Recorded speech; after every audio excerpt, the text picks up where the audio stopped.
Okay, how is everybody doing today? All right. I hope if you guys got a chance to look at our YouTube channel, I think it's going to work good. We've already had scam comments on our first video of people trying to put links in to get you guys to click them. So I already had to go in and delete them. So don't click on any links in our YouTube comments because we're not responsible for what happens if you do.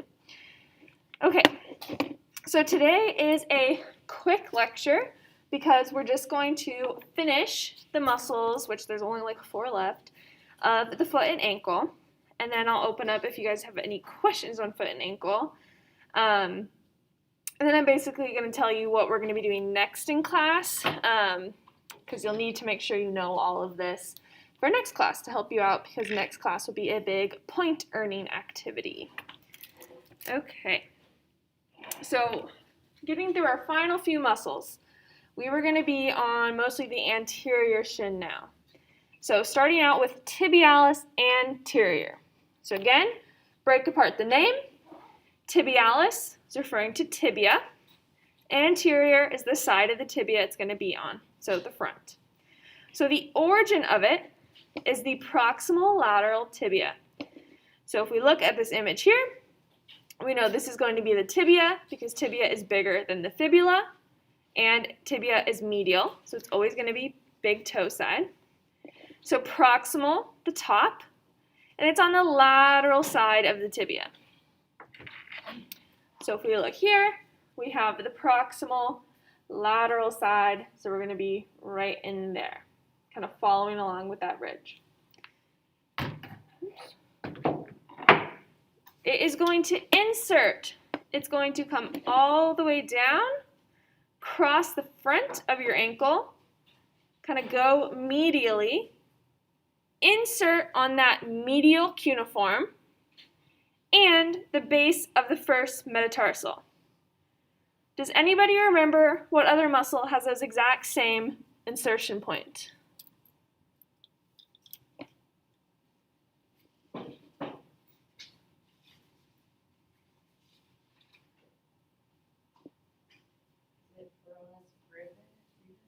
Proneus longus. Close. Same group. So if you remember, proneus longus went laterally, went underneath, and inserted on those same spots, medial cuneiform and base of the first metatarsal. So your tibialis anterior and your peroneus longus basically create a stirrup around your ankle. So peroneus longus on that lateral side, tibialis anterior on the kind of front medial side. So the action of the tibialis anterior is going to be dorsiflexion, so flexing the foot up, and inversion, so bringing that big toe in. This is basically your big shin muscle. So if you look at your shin and you feel the front of your shin, that's your tibialis anterior. So if we look on the muscle man, we can see this is our tibia, the white bone part. Get into frame. So then right next to it, that's going to be the tibialis anterior. So it's the very first one right on the side. So this is what you would probably feel if, have you ever done heel walks before? Or walked up a really steep hill and the front of your shin start burning? That's your tibialis anterior. So oftentimes pain with that is kind of due shin splint pain almost. So tibialis anterior. And we also had that tibialis posterior, if you remember. There we go. Tibialis posterior. So just like what I was saying. So tibialis, tibia, posterior, the back. So this is looking at a posterior view. So this is the back of your knee. In this view, the foot is pointed. So you're looking at it like this.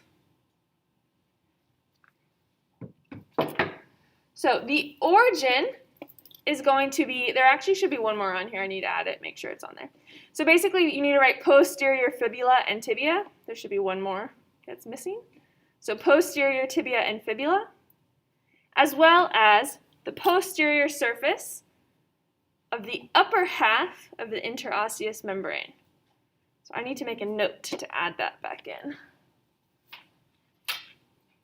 So remember, so also origin will be posterior tibia and fibula.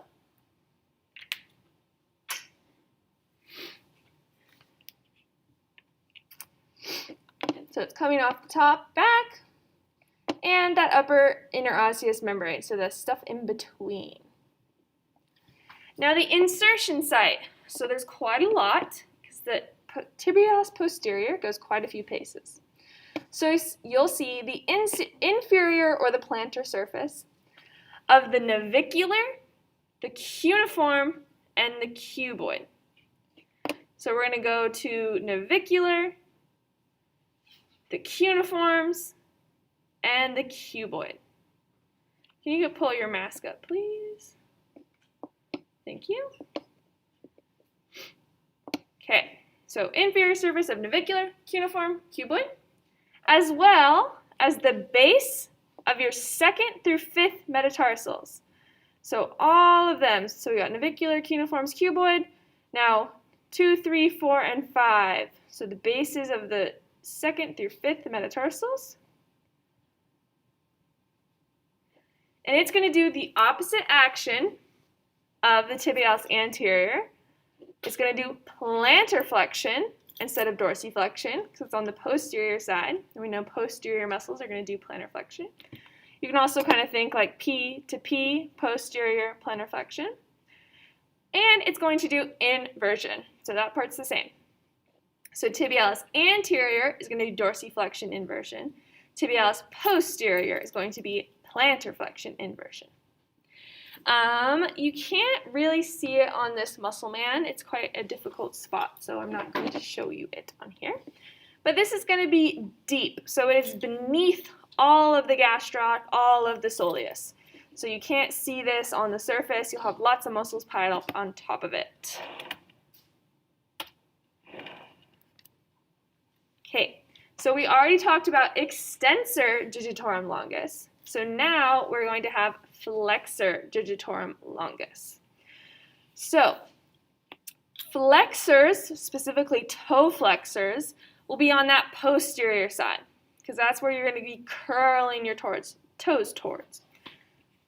So the origin is going to be posterior surface of the tibia. So you can see kind of just midway up. It's just on the back of the tibia. So no specific spot really. It is going to come down. It's going to wrap behind that medial malleolus, so that ankle bone. And it's going to insert onto the distal phalanx of toes 2 through 5. So same as extensor digitorum, just the opposite side. Instead of on the dorsum of the foot, so the top of the foot, it's on the plantar surface of the foot, so the bottom. So it's going to do, hence its name, flexion at all of the toe joints. So that's what all of these joints are. But it's also going to do inversion because it's crossing on the inside of the ankle. And it's going to do plantar flexion. So again, its main primary movement is going to be that toe flexion. But it does inversion and plantar flexion. It helps out. So it's a secondary mover of it. So again, if you were looking at the muscle guy, it's going to be mostly pretty hard to see where this one is coming up from here. You would just need to look kind of down below. So most likely if I was going to test you on it, it would be more of like a picture like this, or maybe just the end kind of tendons of it.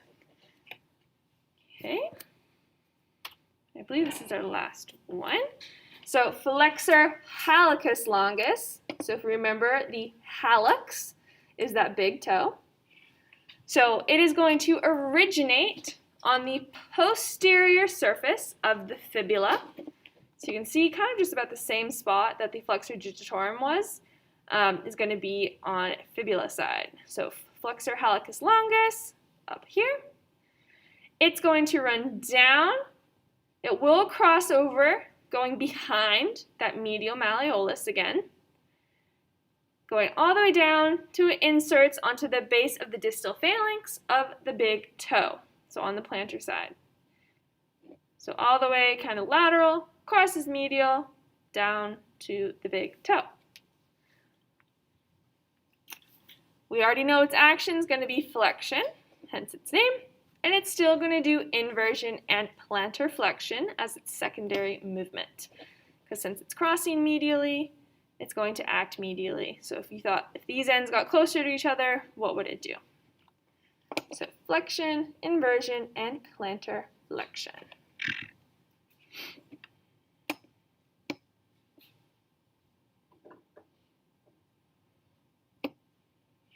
Okay. So we've officially made it through all of the muscles. So, where am I trying to go?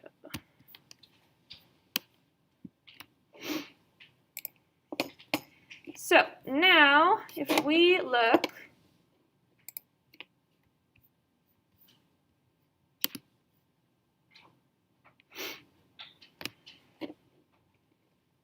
at our Canvas page, on week 3, so we just finished foot and ankle part 2. So what you have left to do is I would really recommend doing the extra credit submission, because that will help you, that's not actually the link, that will help you with your bony anatomy. So I'd really recommend doing this. And then we have the ankle activity. So now this, again, I would really recommend doing before next class. So it's going to go through, match the movements to the description. So be able to have a drop-down menu and select. The pictures for bones. And that goes through all of them. All of them have a drop-down menu. Matching the joints to the bones they connect. Here. Then going through what joint movements occurs at each one. Ligament practice. And muscle practice, especially identifying them.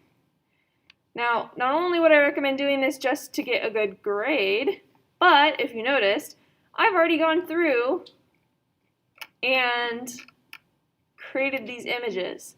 So I can 100% guarantee you, you're going to see those images again, because I spent the time to label them. So I would say you'll probably see them on quizzes and on the test. So it is a really good idea to go on and actually learn, especially with these images, because you'll see them again. And next class, we are going to do ankle jeopardy in groups. So, which ankle jeopardy becomes really boring when no one knows anything, because then it's just sitting there, and then you won't get any points out of the deal. So do this ankle activity before next class, so that way you actually know what's going on. So that way when we play ankle jeopardy, it's not just one person who actually studied, wins the whole thing, and then they get all the points. Because you will receive points based off of how you do on it. Depending on which place your team gets will be how much extra credit points you will have applied to your exam. So you actually do want to win, because you could get like 5 points of extra credit on your exam.